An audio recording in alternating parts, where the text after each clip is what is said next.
Well, hello and welcome to another episode of the North Phoenix Chamber of Commerce candidate interviews for this year for election cycle 2022.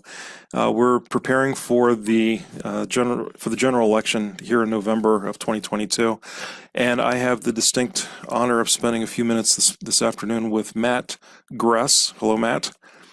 Hey Tom, how's it going? Thanks for having me. Wonderful. Thank you, sir. And Matt, you are a candidate for Legislative District 4, running for House of Representatives uh, in the state of Arizona, obviously. And you said this LD4 includes areas of Scottsdale, Arcadia, Paradise Valley, and North Phoenix. Absolutely, and I call it the Mountain Resort District. Oh, nice. A lot of the resorts, leisure and hospitality, it's between the 101 on the east, the 51 on the west, the 101 on the north plus Desert Ridge, as well as the Southern Boundaries Indian School or Camelback. So we have Camelback Mountain, Piestewa Peak, and a lot of resorts. This is a place where you want to come to relax and enjoy life, living here. Oh, it's fantastic. And your district is pretty much all over the eastern half of my chamber space. So we're gonna have an opportunity to work together a lot for the next couple of years. So I look forward to this. So I'm gonna start out, I guess, first question that I have for you, and these are all gonna be business-centric questions. I want to learn a little bit more about you, and I want to help the business community learn more about you and your campaign and your plans for your term if you win this seat. So Matt, if you don't mind sharing with us for a moment, what differentiates you from your opponent, and especially if you can expand on from a business perspective. We'd Sure. appreciate hearing that. Well, first of all, thank you for having me, Tom, again. And the business community is the backbone of Arizona. That is where most of the jobs are created. That's where prosperity comes from. And it's incredibly important that government is very careful when they're making decisions that may have unintended consequences, because, of the scale of these small businesses, a slight tweak in a policy could be detrimental to the operations. So you have to be very careful. And that's what I've been doing for the last 5 years. I'm the state budget director. I've worked in the Arizona Governor's Office of Strategic Planning and Budgeting, where we create the budget, we propose it to the legislature every year, negotiate with the legislature, and then once the budget's passed, we implement it. I've also had the distinction of working during the COVID-19 pandemic and trying to stabilize our economy in a way that allowed us to close down later, close down shorter, and recover faster than most other states in the country. And that we've seen, as a result, the economic success in Arizona relative to other states. From a business perspective, I helped, because of my role in the governor's office, I helped write the flat tax, the lowest flat tax in the country, that we were able to accelerate a year ahead of schedule. And it was all paid for. And that's really important, is when we do taxing policies, you have to be able to account for that in the budget. Meanwhile, we've been able to reduce the property tax on commercial properties. Huge. We have one of the top property tax rates on commercial properties in the Western United States. And we're now phasing that down to a much more competitive rate. And should the economy allow us, I'd like to accelerate that further. And while we were in the COVID-19 pandemic, we were able to replenish the Unemployment Insurance Trust Fund. And this is very important for small employers. They pay a tax on the first $7,000 of each employee that they have. And that tax is tied to how much money is in the state's Unemployment Insurance Trust Fund. The lower the balance, the higher the tax rate. We were able to, we started before the COVID-19 pandemic hit. We had over $1 billion in that trust fund. We had been building up since the Great Recession. In a matter of months, that trust fund balance dropped from $1 billion to $50 million. And we were able to use federal stimulus monies and some state general fund monies to replenish that balance. It is now over $1.2 billion at this point, and the tax rate is the lowest it's been in decades on employers. So this is really huge because we're allowing during a period of recovery, small businesses to keep their resources. Now I say all of that because each one of these components affect our small businesses in a huge way. And I've had a role in helping craft good, common sense small business policies over the last several years. Wow, that's fantastic. Okay. That's really good to hear that you've been in this engaged for, you said, 5 years. So this isn't, even though this will be a new role for you if you win this seat, it's really not going to feel like your first rodeo because you've really already been in this space at some level. So this is good. Well, even before that, I was at the Corporation Commission. Oh, okay. Electricity, water, wastewater rates. We were the repository for corporate filings. If you wanted to start a business in Arizona, you had to come through the Corporation Commission. And then before that, I was a budget analyst for the Nonpartisan Joint Legislative Budget Committee at the state legislature. So I've been in a number of these roles for a long time. I know where everything is. I definitely know how to get around. Good. It's going to help you. So next question I have for you, do you have any legislative plans that impact businesses in particular in your district? Either any new legislation that you might be considering you'd like to see introduced in the next session, or do you want to repeal any old legislation that you think maybe is in the way and hindering our ability to function as small businesses in Arizona? The top issue that I'm hearing across our district is inflation, the cost of living, housing access, and homelessness. So those are a number of different issues, but they're all tied to kind of that underlining foundation of our economy. And on the national scale, it is very tough. Arizona is doing better than most, but inflation is actually hitting our district. We are ground zero for the highest inflation rate in the country. So a lot of Arizonans are hurting and they need help from us. And I think that comes from running government more efficiently, serving our taxpayers as effectively as possible, keeping taxes low, regulations light, balancing our budgets so that we don't have to come to you and ask for more money. Keeping the tax and regulatory environment very stable and very competitive. I think that is really important.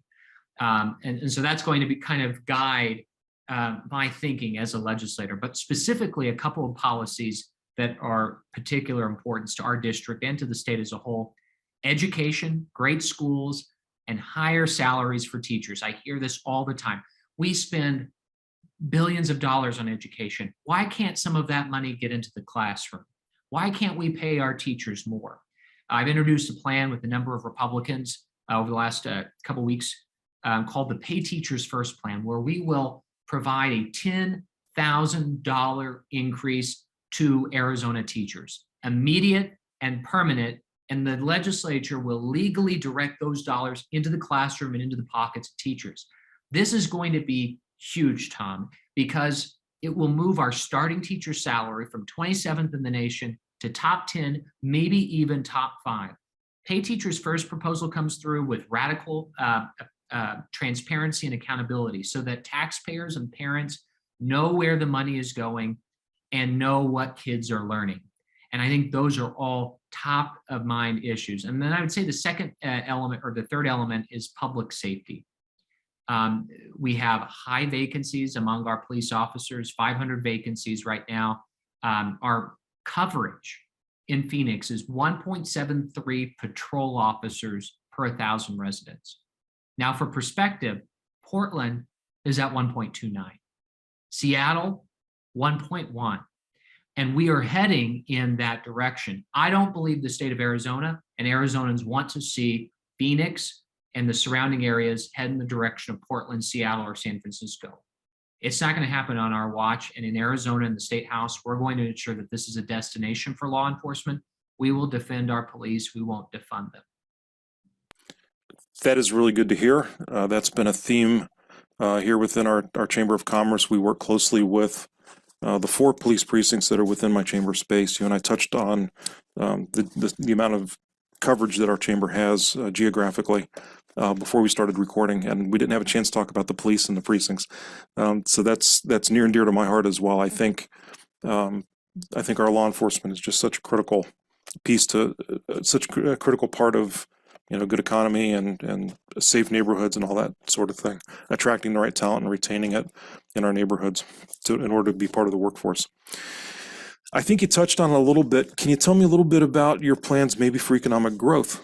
If there's anything else you want to share about that within LD4 and within the state as a whole. From a business specific perspective, I'm really excited about a program that we started in this last year's budget. It's called the Business One Stop. And you can actually go to businessonestop.az.gov, I believe. And from one place, you can start your business. You can file your articles of incorporation at the Corporation Commission. You can get your tax license at the Department of Revenue. And you can get your trade name at the Secretary of State, all through one portal, and you fill out your information one time. You're not shuffled around state government. The last thing that state government needs to be doing is hindering your ability to earn a living and serve your customers in the best way possible. So I'm really excited about the Business One Stop. We're in the first stage. We're going to continue expanding what accessibility there is. It's going far beyond just here are links to different websites to take you places. You can provide your official information, and government will take it from there and do all of the back work so that you don't have to, and to do it in a timely fashion. So I think that's business specific. That's something that we really need to do to show that Arizona is open for business. But there are some bigger issues the state faces, very serious issues. Our water future. Now, today we've been very good stewards of our water. We use less water than we did in 1957 when Dwight D. Eisenhower was in office. 76% of our water goes to agriculture. And while agricultural land has been converted into housing, and that has been a huge part of our efforts, we also have some of the most innovative groundwater management laws in the world with the Groundwater Management Act of 1980. Now, all of that has allowed us to get to this point, and we're good for the next 20 to 30 years. But we have to plan for hundreds of years. I mean, we have to kind of put us in a really solid position so that as businesses eyeing whether they want to come here and establish a place to hire people and to make things and to serve customers, we have to show that we're going to be here for the long run. So this past year, we included $1 billion for water. It's going into a water augmentation fund, and we're going to partner with the private sector. And this is key. I'm a candidate who believes in the private sector. I believe that they have a lot of innovative ideas. And what government can do is bring economies of scale and the collection of resources to partner with the private sector to get good things done. Not government telling everybody else what to do and to stymie innovation, but to help foster that with the private sector taking the lead. This next January, we're going to have a big conversation about where the state's going with those $1 billion that we're investing, how we can partner with the private sector to get innovative solutions like desalination, other water conservation measures like drip irrigation instead of flood irrigation. Farmers can still maintain the freedom to farm, and they save on their water bills, and they use less water and help the state as a whole. So I think our water policies are really going to be crucial to the economic development in the years to come, and that's something I hope to dig into next January. One last question. I know we've got a hard stop here in just a couple minutes. Why should our business owners within your district support your candidacy? As if you haven't already covered quite a bit here on this topic, but is there anything else you want to wrap up with here about why should business owners be supporting you? Arizona is at a crossroads, and I think business owners know that. They feel it, whether it is the inflation, whether it is the safety that they feel in their neighborhoods, the division in our society. I do believe that this election is one of the most important in our lifetime so far, because we are at a pivotal moment, a turning point. and Arizona in particular. How can we ensure that future Arizonans have enjoyed what we have enjoyed, what brought most of us here to this state? Freedom, free enterprise, wide open opportunity.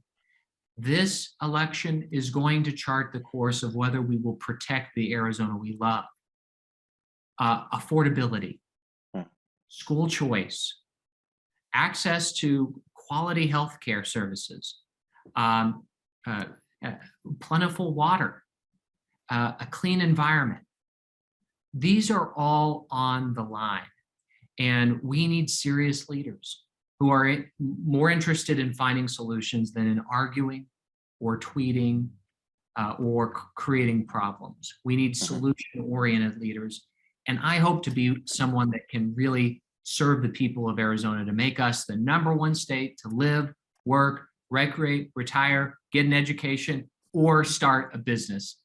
So I would appreciate your consideration this November. And ballots are out, they dropped, and I'd be honored to earn your support on or before November 8th.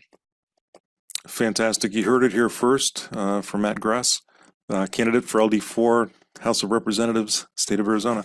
Matt, thank you for the time today. I appreciate you and appreciate hearing your perspective, and best of luck with your campaign. Thanks, Tom. Appreciate you having me.